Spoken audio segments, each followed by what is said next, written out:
Welcome to Tellytale. In our last episode, we left you with a crucial question. What was Link Dennebar's one big mistake? The answer lies in his meticulous attention to detail that ultimately backfired.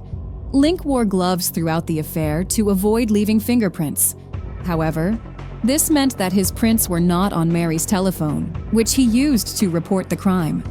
This inconsistency was his undoing, revealing his involvement in the crime. In today's episode, we embark on a new, thrilling adventure with Stan Livy and his recovery team. They navigate the treacherous Sumatran rainforest to rescue a kidnapped girl from a heavily guarded villa. With the stakes higher than ever, will they succeed in their daring mission? Let's dive in and find out. The place was easy to find. After all, a pink stucco villa in the middle of a rainforest is not easy to hide. Not that Selim and his band of cutthroats would even have tried to hide, for in this remote part of Sumatra, they were in total control. What had been difficult, however, was getting to it, and getting to it unseen. Salah Selim and his people used a helicopter. There was a landing strip too, for fixed-wing aircraft. But Stan Livy and his recovery team had to come in the hard way, first by boat and then on foot. They'd done it though. 2 days on the river and then a week of slashing through the undergrowth had brought them to the opposite edge of the valley, where they had hidden all day with binoculars fixed on the villa. Now getting out. That would be a different story. On the way out, they'd have the little girl with them. Assuming the recovery went well, timing would be crucial. On the way in, there had been some stretch to allow for things to go wrong, things that escaped their careful planning. But on the way out, they had to coordinate with the aircraft that would pick them up.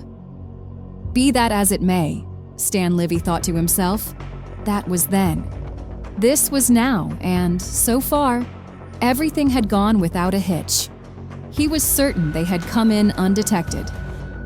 The four of them took turns all day watching what they could see of the activity at the villa, and Stan had concluded that everything was what he called site normal. With the exception of one new member, this team had worked together many times recovering kidnap victims, and they could tell when a site was anticipating a rescue.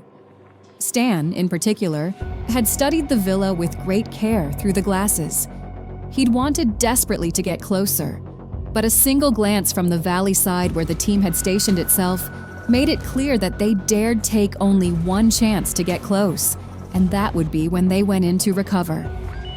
Yes. So far, without a hitch. Stan didn't like thinking that way, for overconfidence could jinx an operation. Still, it had gone smoothly. The new team member, the Dutch woman who spoke such precise textbook English, had worked out just fine. She'd paddled against the current and hacked at the vines as hard as any of them without a sign of slacking. And her presence was a huge benefit. Crucial, in fact, for she had actually spent time at the villa working as a domestic, undercover for the Indonesian police. More important, her information was proving very accurate. The security system, she'd told them before jump-off back in Jakarta, is comprehensive, but it can be penetrated. The compound is surrounded by a masonry wall, as you might expect, on top of which are motion response cameras and barbed wire. The wire is electrified at key points, around the generator, for example.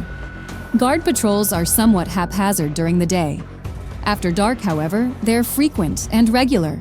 No one has ever tried to breach the security, and Selim has no reason to believe that anyone ever will. For all intents and purposes, he is the warlord in that part of the island. That might explain why he has the girl there instead of out in the rainforest, where he keeps the businessmen he takes for ransom. Stan looked up at the sky and then back over his shoulder. Although the day still had enough brightness to hold the compound in its fading light, the jungle growth behind him was now completely dark. At this moment, he was within a 2-second dash of one of the entrance gates in the wall. The team had crossed the valley at early dusk, and everyone was in place. Getting close had worried Stan considerably, but like everything else, the approach had been smooth as silk. What had concerned him most, naturally, was being seen. And for just a second, his stomach had lurched when the sound of a horse's hooves came from along the wall to his left as he reached his pre-planned spot. It was not a guard, though, but an old man on what looked like an even older pony, accompanied by a pair of scrawny dogs. The quartet plodded slowly across the road that led out the gate and on down along the wall. Stan keyed a button twice on his handheld radio and whispered, "Sully, the noise coming at you. Not security. Repeat, not security." Then he keyed the button once and whispered, "We're go. On my signal. Wait for it." He looked over his shoulder again, then rose slowly to his knees, one eye on the camera above the gate to see if it was picking him up, but it was pointed across the valley. For a second, he wondered if it could have... No, not possible. They'd kept well hidden in the trees. He looked one more time at the ink sketch on the back of his hand, where the Dutchwoman had drawn a layout of the villa. With his right index finger, he stroked the pair of stun grenades clipped to his vest, and with his thumb checked the Uzi. He took a deep breath, waiting for just a bit more adrenaline. It was time. That brief pause, as it turned out, was what saved Stan and made him call off the operation. For in that pair of seconds, he realized that for the first time in the operation, the first time he knew of, there was a hitch. As Stan, Livy, and his team prepared for the rescue operation, everything seemed to be going according to plan. But just as they were about to move in, Stan sensed something was off. His instincts, honed by years of experience, told him to pause and reassess the situation. The fate of the mission hung in the balance. But here's the real mystery. What is the hitch Stan discovers that makes him call off the operation? Think carefully about the clues we've provided. Can you figure out what Stan noticed that caused him to halt the mission? Leave your theories in the comments below, and stay tuned for the next episode where we reveal the critical detail that changed everything. Your insights might just crack the case wide open.